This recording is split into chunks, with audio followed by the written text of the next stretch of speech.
Se você tem 10 mil reais e se sente inseguro, afinal, como eu posso colocar esse dinheiro para trabalhar para mim? Eu sei que esses primeiros passos no mundo dos investimentos é sim complicado, então meu intuito neste vídeo é te mostrar como eu investiria 10 mil reais hoje, de maneira prática, com dicas que você realmente consegue colocar no seu dia a dia, na sua rotina de investimento. E um recado muito importante, eu peço que você escute. Não irei te vender nada, mas desde sábado o YouTube restringiu mais de 95% dos comentários aqui no canal, ou seja, muito provavelmente você não conseguirá deixar os seus comentários aqui embaixo, e isso atrapalha o engajamento.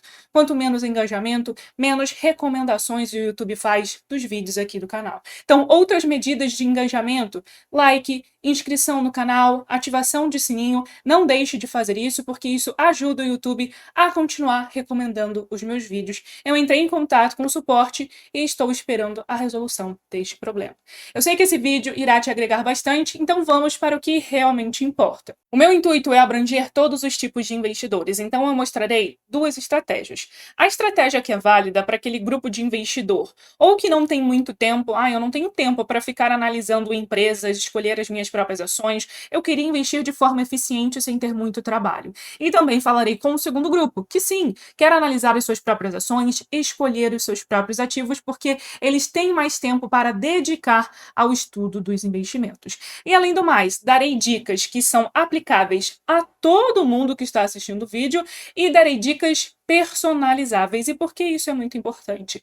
Desculpe o palavreado, mas eu não gosto de cagar regras, e existem pessoas que fazem isso. Elas cometem generalizações, e isso pode atrapalhar muito a sua jornada como investidor. Então, todas as dicas que forem personalizáveis, eu deixarei bem claro para você, olha, isso aqui pode variar de investidor para investidor. Eu não posso chegar e mandar todo mundo fazer exatamente isso, porque não necessariamente funcionará. Vamos para o que realmente importa. Utilizar esta planilha, que é uma mão na roda para quem está iniciando, eu já disponibilizei aqui no canal e estarei disponibilizando novamente. Se você tiver 10 mil reais além da sua reserva de emergência, eu acho que é um ponto muito válido da gente frisar, esses 10 mil precisam ser destinados para sua construção patrimonial. Se for reserva de emergência, não mexe, deixa em renda fixa.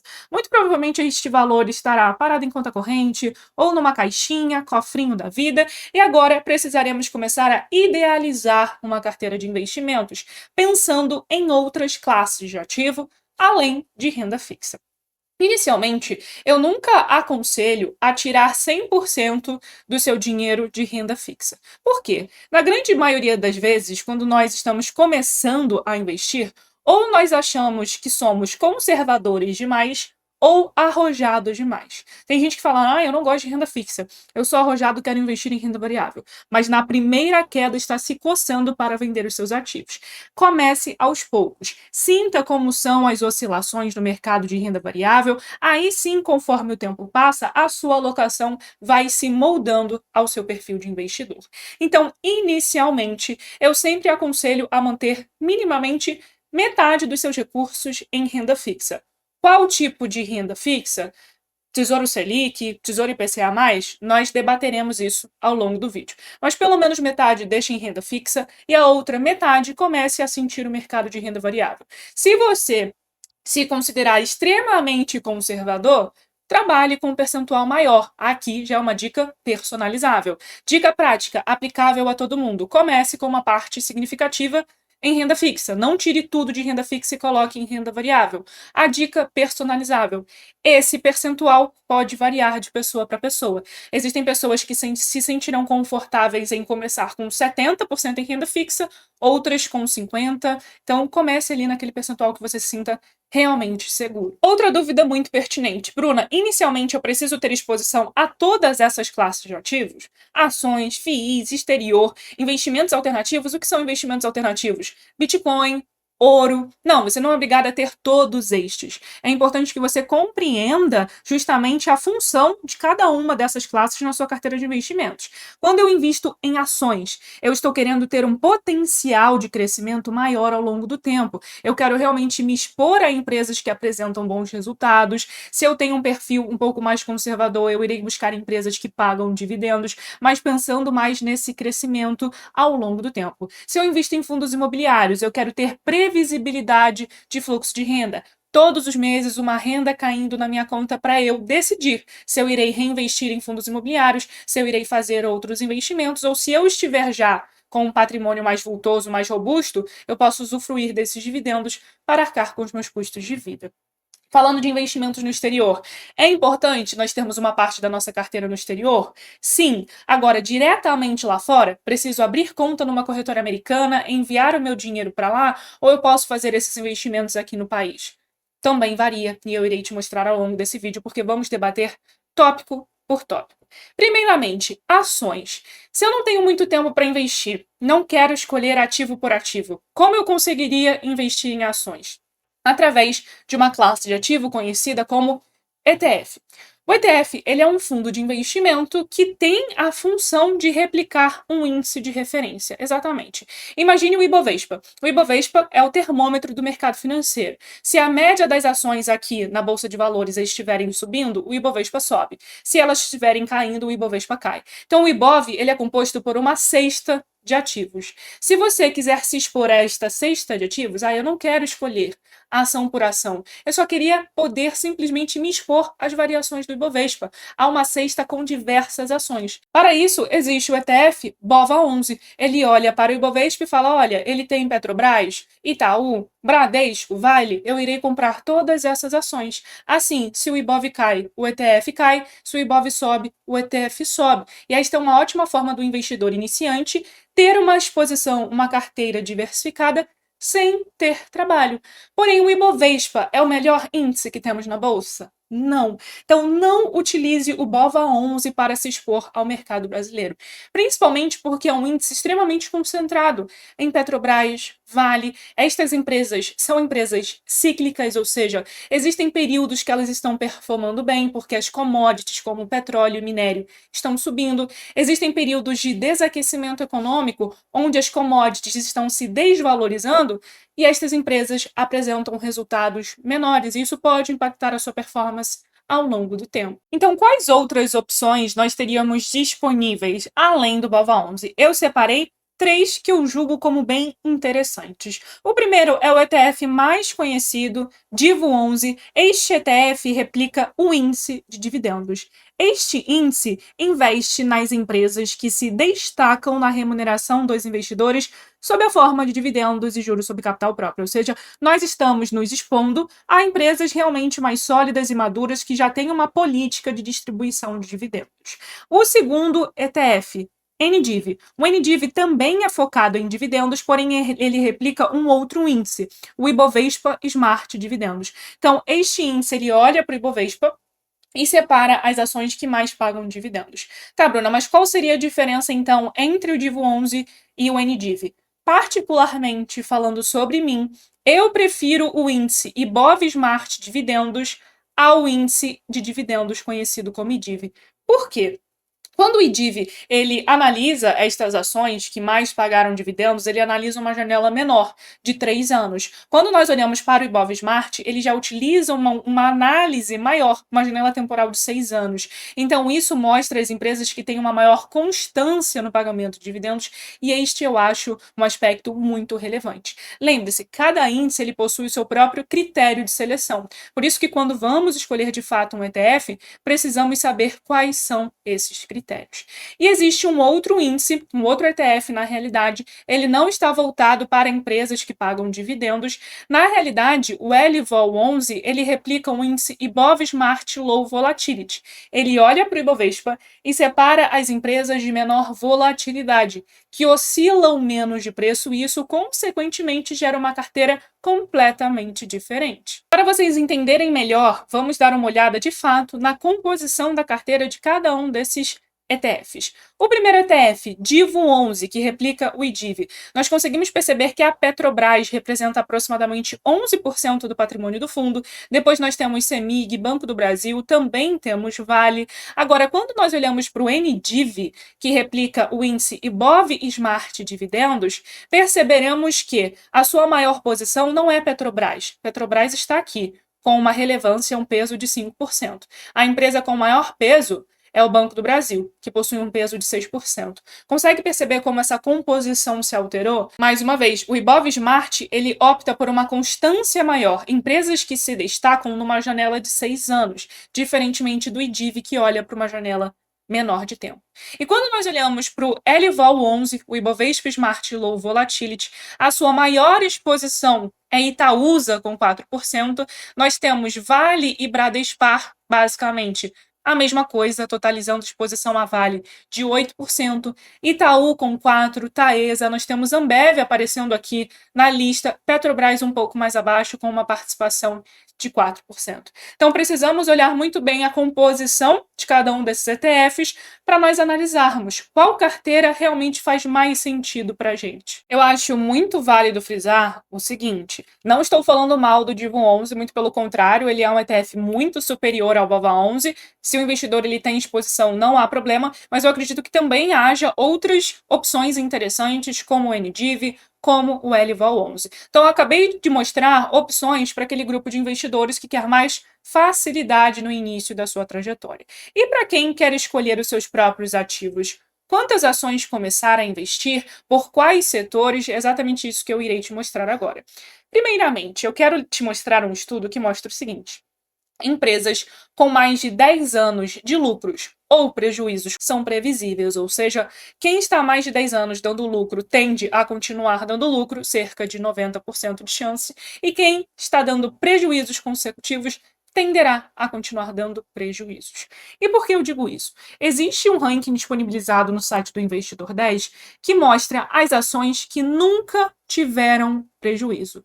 Exatamente. E se nós olharmos os segmentos e setores de atuação de todas essas empresas, nós encontraremos majoritariamente empresas do setor financeiro, como bancos, seguradoras, empresas de saneamento, energia, telecomunicações, toda aquela estratégia do Barsi de investir em empresas de setores perenes, elas se concretizam na prática. Então, sim, levando a estratégia do Barsi adiante, acho muito válido nós começarmos por essas empresas, porque elas atuam em segmentos mais previsíveis na economia, muitas vezes são companhias já consolidadas, que já têm um histórico de distribuição de dividendos. Então, para quem está iniciando, este é um ponto muito relevante. Agora nós já conseguimos filtrar muito bem o nosso escopo, sabendo quais segmentos começaríamos a olhar, e para que este vídeo fique mais claro, eu coloquei um exemplo de alocação. 50% em renda fixa, 20% em ações, 15% em FIIs para o investidor ele ter essa exposição a um fluxo de renda mais previsível. Para quem está começando, isso é importante, já que a maioria dos investidores brasileiros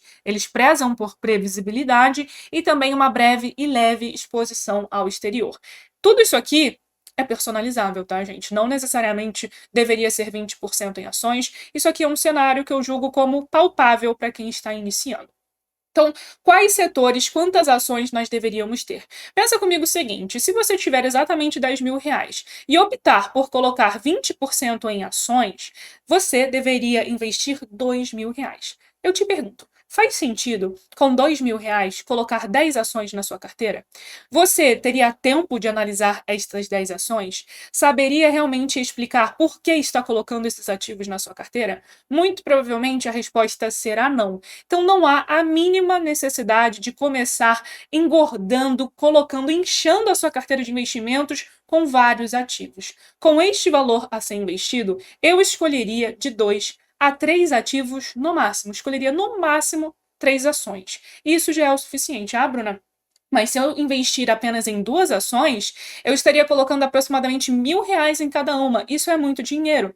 Não, não é muito dinheiro. Pode ser muito dinheiro para você hoje, na sua situação de vida atual, mas pensando no longo prazo, conforme você constrói patrimônio, você perceberá que R$ 1.000 investindo em uma ação não é muita coisa e não faz diferença você começar com esta quantia investido apenas em um ativo. Olhando então para os segmentos perenes, nós temos bancos, seguradoras, empresas de energia, saneamento, telecomunicações. Nós podemos escolher empresas desses setores. Então, eu utilizarei como exemplo a escolha de uma empresa do setor financeiro e uma empresa do segmento de energia. Recapitulando, tenho 10 mil reais, desses 10 mil, a exemplo no vídeo, eu estarei colocando 20%, ou seja, 2 mil reais em ações. Desses 2 mil reais, metade eu colocarei numa empresa do setor financeiro, outra metade de uma empresa do segmento de energia, ou seja, eu colocarei R$ 1.000 em cada uma dessas ações. Então, se eu olho para uma forma generalizada na minha carteira de investimentos, eu tenho R$ 1.000 em uma empresa do segmento de energia, R$ 1.000 de um total de 10 mil. Então, eu tenho 10% na minha carteira exposto apenas a uma empresa. E eu sei que algumas pessoas vão falar, Bruna, mas 10% em uma empresa só, você está concentrando. Gente, não podemos falar de concentração em um patrimônio de R$ 10.000. Quando estamos começando, sim, estaremos concentrados. O que devemos evitar é ter 10% da nossa carteira em um ativo com um patrimônio maior, 100 mil, 200, 300, 500 mil reais, aí sim, isto realmente já pode ser considerado uma concentração. E para aquele investidor que julgou como mais apropriado a exposição via ETF, ele vai seguir a mesma lógica, aplicar R$ 2.000 no ETF que ele julgou como mais oportuno a se expor às ações aqui no país. Olhando agora para fundos imobiliários, o conceito, a ideia é exatamente o mesmo para as ações. Eu estaria aplicando aproximadamente R$ 1.500 em fundos imobiliários. Faz sentido eu escolher 10 FIIs de base 10, todos os famosinhos ali, MX, Gari 11, KNCR, todos os fundos base 10 famosos, eu simplesmente vou colocar na minha carteira de investimentos e já ter 10 FIIs na minha carteira? Não, como estamos falando de R$ 1.500, mais uma vez, 2 FIIs, quiçá 3 para iniciar a nossa exposição. E aqui nós temos basicamente duas classes principais. FIIs de tijolo, que investem diretamente em imóveis físicos, e temos FIIs de papel, que investem em títulos de renda fixa. FIIs de papel são mais arriscados. Possivelmente quem está começando não tem muito conhecimento sobre como escolher um bom FII de papel, então eu optaria por começar investindo diretamente em FIIs de tijolo. Agora, quando falamos de segmentos e setores, fundos imobiliários, nós podemos nos expor a imóveis do segmento logístico, nós podemos nos expor a shoppings, a lajes corporativas, ou seja, a edifícios comerciais, podemos nos expor também à renda urbana, ou seja, estas lojas que nós vimos na rua, atacarejo, agências bancárias, imóveis educacionais, tudo isso se engloba em renda urbana. Particularmente, escolhendo 2 setores, eu começaria pelo setor logístico e também pelo de shopping, escolhendo um FII de cada segmento. Um FII logístico, um FII de shopping. Mais uma vez, seguindo aquele mesmo racional. Dos R$ 1.500 que eu aplicaria em FIIs, 50% em um FII logístico, 50% em um FII de shopping, porque são 2 setores que eu acredito ser bem perenes na nossa economia. Falando de shopping, eu sei que algumas pessoas questionam, falando, tá, mas quando a taxa de juros está elevada, isso desestimula o consumo.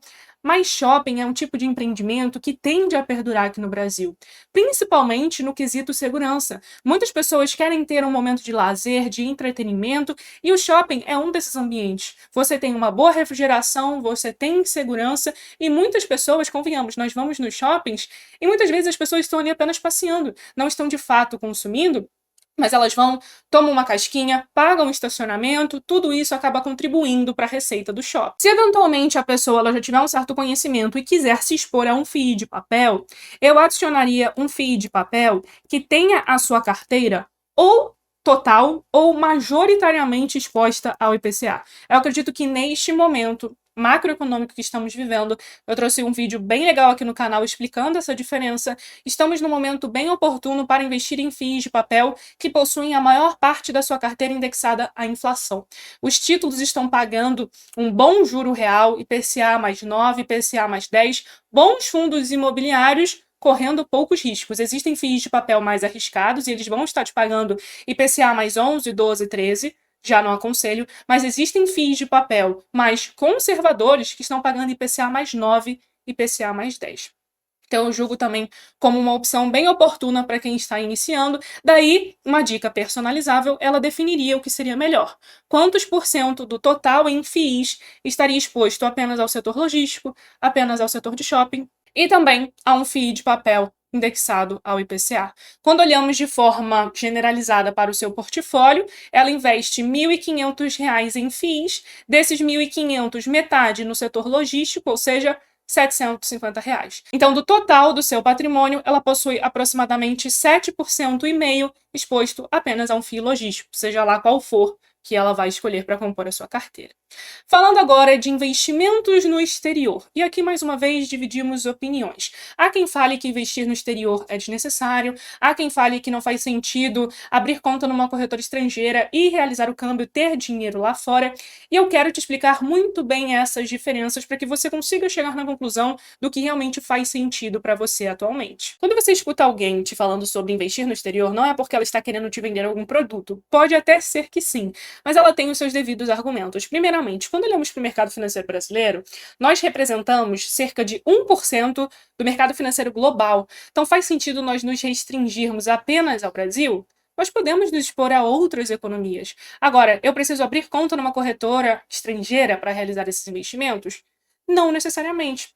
Se nós estamos começando com pouco dinheiro, eu não acho o mínimo problema, não vejo nenhum problema nós investirmos via B3, Bolsa Brasileira aqui no Brasil. Eu acabei de te apresentar o que é um ETF. Nós temos um ETF negociado lá na Bolsa Americana, muito conhecido, que é o IVV. O seu principal propósito é replicar o índice S&P 500. O S&P 500 mostra a performance das 500 maiores empresas americanas. Então o IVV simplesmente compra todas estas empresas. Só que para o investidor brasileiro não ter que abrir conta lá no exterior e comprar cotas do IVV, existe o IVVB11 aqui no Brasil, onde o gestor pega o seu dinheiro em reais e compra cotas para você de um ativo dolarizado. Então, aqui no Brasil, o investidor consegue ter exposição às variações cambiais e também a outra economia, investindo nas 500 maiores empresas dos Estados Unidos. Então, o que levaria o investidor a investir diretamente lá fora, abrir conta em uma outra corretora? Insegurança jurídica. Frequentemente nós vemos certos debates sendo levantados: tributação de dividendos, de LCIs e LCAs, reforma tributária que muda toda a tributação dos investimentos. Por mais que esses debates não passem no final das contas, eles são debatidos e isso traz insegurança. Às vezes o investidor ele quer planejar uma estratégia, mas sem saber se ao longo do tempo ele enfrentará certas mudanças e isso acaba prejudicando todo o seu planejamento. Visando essa diminuição da insegurança, ele aplica em uma outra jurisdição. Significa que os Estados Unidos é perfeito? Não, de maneira alguma. Mas quando olhamos pelo simples fato dos Estados Unidos ser o hub financeiro, os principais investidores estão ali, se ele apresentar essas inseguranças, os investidores tiram o seu dinheiro dali em um piscar de olhos, e isso não é vantajoso para a economia americana. Então, seu principal componente de análise deveria ser a redução da insegurança jurídica, fora o fato de você ter acesso a muitos outros ativos. Estes são dois aspectos principais. Então, eu não vejo problema para quem está iniciando começar a se expor a essas variações cambiais e a outras economias via B3 aqui no Brasil. E agora eu quero apresentar algumas opções, tanto para quem quer ficar aqui no Brasil, como para quem já vê a necessidade, não, já quero começar lá fora, ter acesso a mais produtos. Então, quando falamos de investir aqui no Brasil e ter exposição à economia americana, as duas principais opções: IVVB11, como eu mencionei, o IVVB11 compra cotas do IVV lá fora, e nós também temos o GP, o S11. O GP, o S11, ele também replica o índice S&P 500, mas ao invés dele investir no IVV, domiciliado nos Estados Unidos, ele investe em um ETF domiciliado na Irlanda, que replica o índice S&P 500. Sim, é uma confusão, mas basicamente os ETFs domiciliados na Irlanda, eles possuem certas vantagens tributárias. Resumindo, no longo prazo, o GP, o S11, tende a render ligeiramente mais do que o IVVB11. Não é um retorno muito acima da média, então eu colocaria os dois no mesmo balaio, tanto faz investir no IVVB11 ou no GP, o S11. Falando de investir diretamente lá no exterior, nós temos o IVV, que replica o S&P 500, o VU, também, que replica o S&P 500, são dois ETFs iguais, o que muda é ligeiramente a taxa de administração e a liquidez, mas são dois ETFs extremamente robustos, tanto faz a sua escolha. E agora eu quero te mostrar um outro ETF que eu considero muito interessante, que pode ser um complemento de exposição ao IVV, ou até mesmo você pode optar por iniciar a sua exposição via SPLV. Exatamente, o SPLV não é um ETF muito falado, e ele basicamente olha para o S&P 500 e escolhe as empresas de menor volatilidade. Sabe o Ibovespa Smart Low Volatility que eu te mostrei? É exatamente esta mesma ideia. E o que muda do S&P 500, do IVV, para o SPLV? A composição da carteira. Quando nós olhamos para o IVV, 33% do patrimônio do ETF está exposto às empresas de tecnologia, já que as maiores empresas americanas são as Big Techs. Então, se você quer ter uma forte exposição à tecnologia, o IVV, o VU são boas opções iniciais. Nós temos 10% da carteira exposta ao setor de comunicação. Agora, quando nós olhamos para o SPLV, 25% está exposto a utilities, empresas de utilidade pública, saneamento, energia. Nós temos 17% exposto ao setor financeiro, 14% real estate, ou seja, mercado imobiliário. Quando nós olhamos para a tecnologia, nós temos uma exposição de apenas 1%.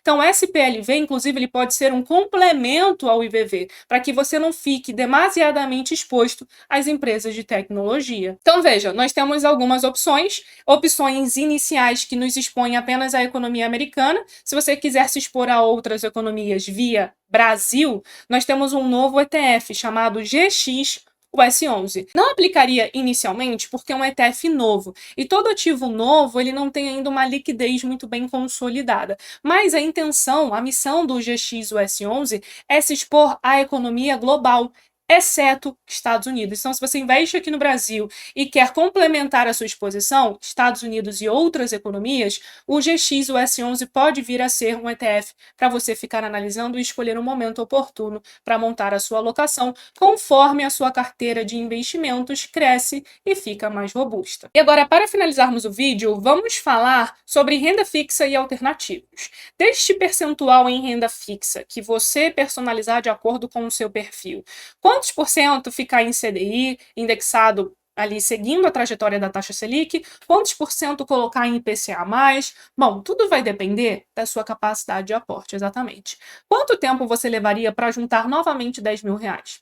A sua capacidade de aporte hoje é baixa? Eu juntei 10 mil reais, mas eu aporto 100 reais por mês. 200 reais por mês. Eu levaria um certo tempo para juntar novamente 10 mil reais. Então, eu deixaria a maior parte em Selic, pós-fixado, tendo liquidez, para você conseguir resgatar a qualquer momento, aprender e se aprofundar mais sobre investimentos. A partir deste ponto que você tiver mais conhecimento, você vai retirando de renda fixa e alocando em outros ativos. Agora, se a sua capacidade de aporte for maior, não, eu consigo aportar 500, 600, 700, R$ 1.000 por mês. Facilmente eu consigo juntar mais 10 mil reais. Então, você tem ali um fluxo de renda sempre entrando para alimentar a sua carteira. Então, a partir deste cenário, eu já não vejo tanta necessidade de deixar a maior parte pós-fixada em Tesouro Selic, por exemplo. É possível se aproveitar destas ótimas taxas que estão sendo oferecidas nos títulos públicos. IPCA mais 7,8, IPCA mais 7,5, IPCA mais 7. É um retorno acima da inflação muito significativo. Então, pense em escolher um título cujo o vencimento esteja alinhado aos seus objetivos.